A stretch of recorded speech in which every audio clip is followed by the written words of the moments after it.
see what arises when we mix the chemistry of three small stories together. In a monastery, in a high, craggy mountain of the land of the rising sun, a monk who had been in the monastery since a very young age came to his abbot and said, "I have a calling.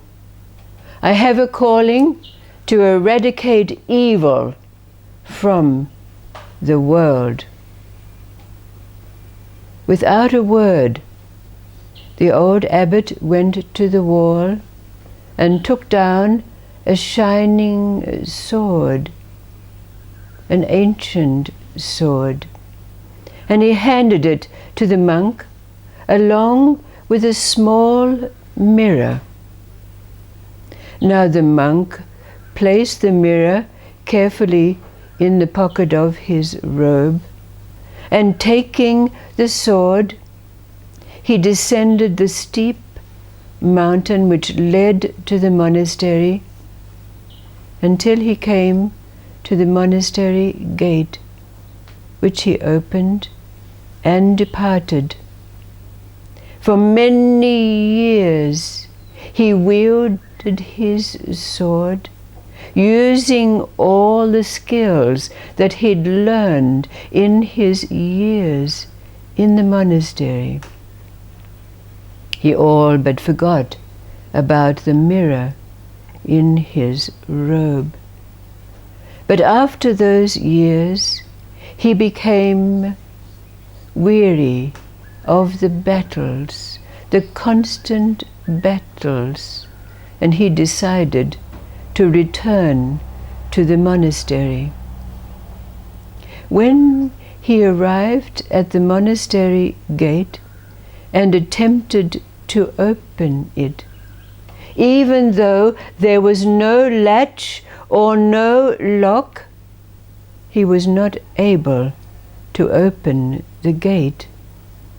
The gate was not very high, but he could not even climb over. It seemed and was insurmountable. He took his sword and he tried to break the gate down, but even this was not successful. He was about to turn away when he noticed coming down the path there was a monk who was his companion in those days long ago. The monk was carrying a pitcher on his shoulder, ready to take water from the mountain lake outside the gate of the monastery. When the monk came down, he very easily opened the gate and came out, greeting his old friend of long ago, asking how he was. Well, the old friend said, Come with me to the lake while I gather the water." So when they went down to the lakeside and they looked in to the clear water of the lake, the sword-wielding monk looked and saw an image of his friend, shining, pure-faced. And then he looked and saw his own visage. He was a demon, blood dripping from fangs that appeared in his mouth, and he fainted with shock and horror. His old friend took water from the lake and sprinkled it on the monk's face to awaken him, and gently pulled him to his feet and said, "Come, come, let us return to the monastery." And with ease he opened the gate and led his friend up the steep path that led to their monastery. And then there's that story of a time again in the great land of the rising sun, where the warlords were fighting with one another. And there was one particular warlord who even went to the monasteries to conscript able-bodied young men into his army. And in one such monastery there was a young giant of a monk, gentle and meek, but huge in stature, and he was conscripted like many others. He went to his abbot and he said, "What is my duty?" And his old abbot said, "It is your duty to be a samurai." So the young monk went off to the battlefield, where he became a raging giant, brave and renowned for his valor and his courage. After the battle was over, wearing a shining suit of armor and carrying a sword, he went back to the monastery. But when he was greeted by the abbot, bowing his head, he said, "I am no longer worthy to enter this monastery amongst these gentle monks." And the abbot said to him, "Then it was your duty to be a samurai, and now it is your duty to be a monk. Go, lay down your sword, take off your armor, and come to the meditation hall." And finally, there's a story in India where there was a priest who prided himself on being pious and pure. But his house was beside that one of a man who at every opportunity went off down the road to the tavern and imbibed, after which he cavorted with the ladies of the night. Well, the priest would see his neighbour going off, and he would say to himself, "Look at that fellow, look at that evil fellow." And he would take a rock and place it outside the house to indicate another occasion when this reprobate had gone off drinking and carousing. But every day, when the man passed the priest's house, he would look at the priest sitting outside, and he would think to himself, "Oh, look at that pure and pious man. If only I could be like him." And then he'd go off to the tavern and carouse.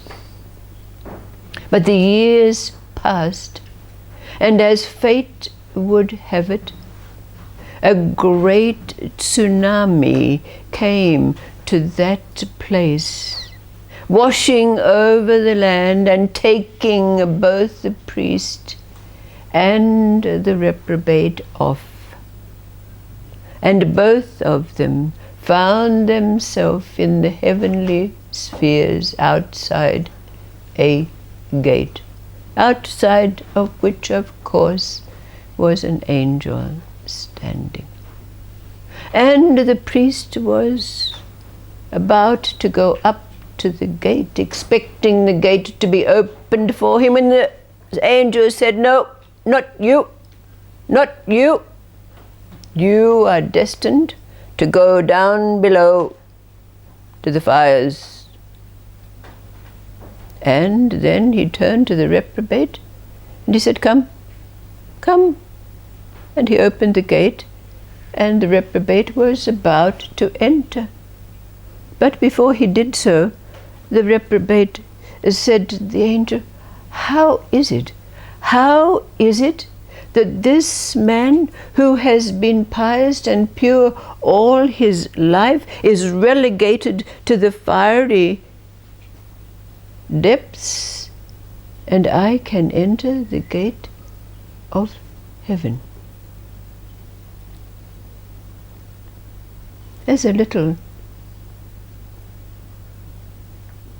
awareness of what arises from these stories. What is it that you would say that the angel replied to the reprobate who was allowed to enter the gate of heaven?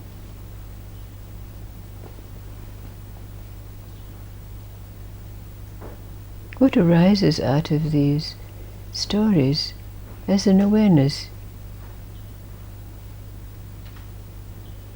What did the angel reply?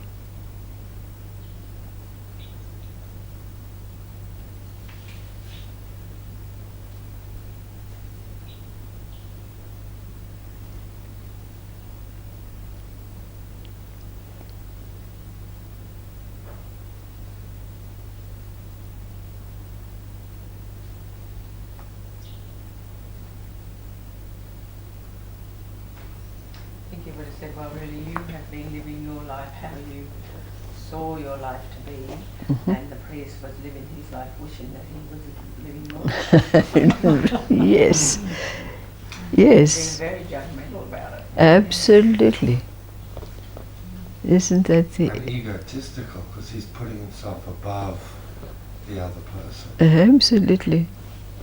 And how do you think this relates to these other stories? About authenticity, to be authentic, to be whatever the duty or play they are given. Yes. To really play in that 100% in that authentic way. Yes, it's certainly.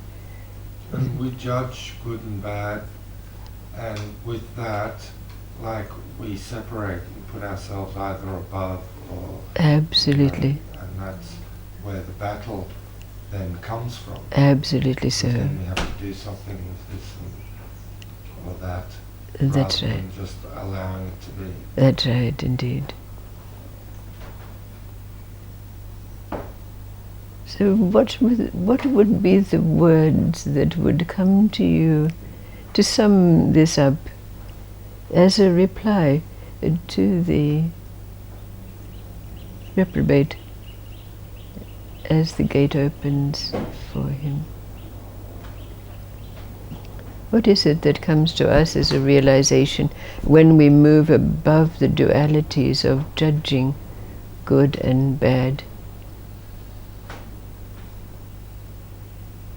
What is it that happens when the fire in our belly is no longer judged as being a force that drives us into a particular avenue of endeavor, etc., etc.?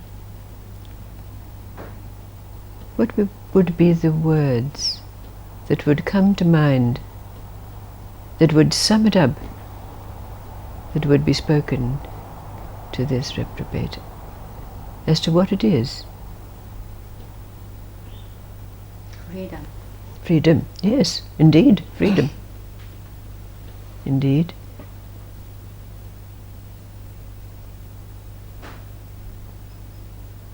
But this man was explicitly asking, why was this monk who was so pure and pious, even though we know that it was because he had pride and ego in his, that he had to go to the fiery realms.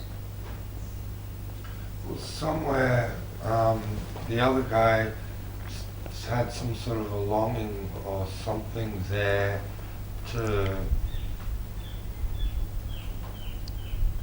do better. Okay, all right. There we've got a clue as to what those words were. And I think also the monk had the opportunity to help him get along where he wanted to go. That he didn't. But because the monk had a critical intellect, he couldn't see. He couldn't see that, and he So didn't. therefore he didn't help him. So for a monk, that's a great sin. Yes. And so therefore, that's why it's down.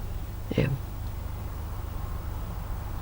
And the reprobate accepted himself for who he was and wished himself to be better. Yes. Yes.